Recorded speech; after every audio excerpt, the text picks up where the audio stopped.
Well, I'm sitting here with my feet up, realizing I probably need to cut my toenails here at some point.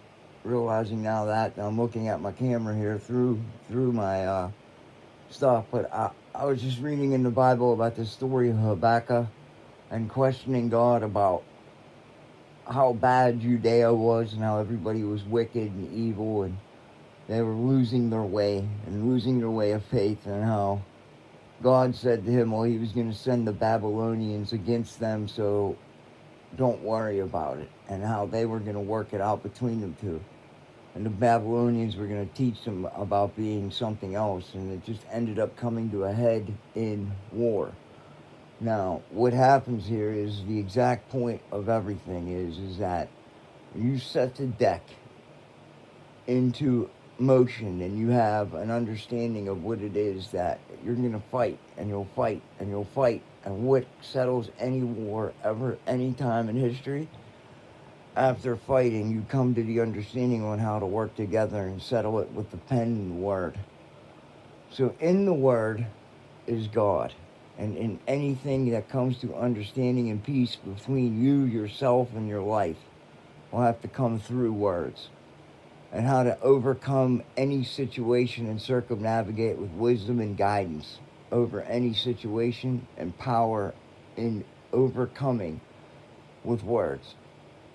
Because you're going to end up either in a state of depression or you'll end up pulling yourself out of it.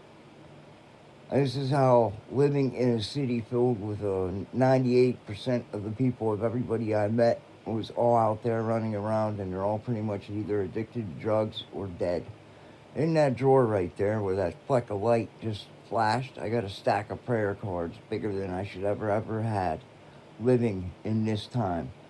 All due to the innate nature of poisoning and destroying the world and poisoning the vine and wayward drunkenness. I think this is one of the many reasons that the Euphrates River is dried. The first sign of the prophecy of upon us to be coming into judgment. It's either going to be judgment or salvation, one or the other. I can honestly tell you, the 100% truth for me is that only the Father in heaven knows how the end of days is really going to happen.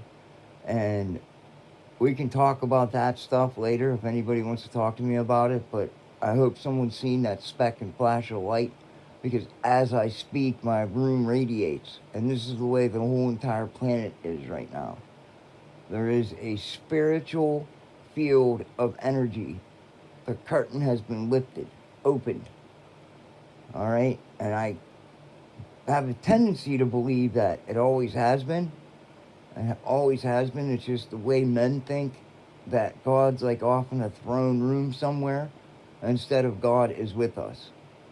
Because the meaning of God is with us, and how the body is the temple that houses the soul, and how if you start focusing on your feet in meditation, you can feel the bottom of your feet.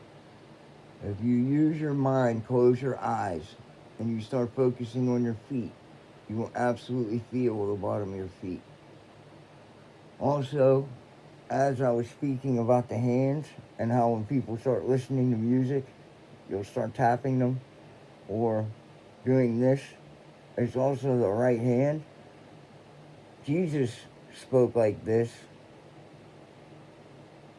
writing things out or tapping things, or teach my hands to war either by the right hand or the left hand. The left hand, all right, and how we do things here. And you got opposable thumbs is one of those pretty good things that I like to speak about and teach. Also, how the mind and body is created just like the earth is. You have a right hemisphere, a left hemisphere. The pineal gland is on the right. The left hemisphere, usually when you turn to the left and you start to go speaking and thinking, it says in the Bible that Jesus turned to the left to pray in secret, in a secret place, which is funny to me now because I recognize some of the things on how the mind and body works, and it's pretty awesome. If anybody wants to get a hold of me and have some real deep discussions on this, just hit me up on my channel. I'd really appreciate it. God bless.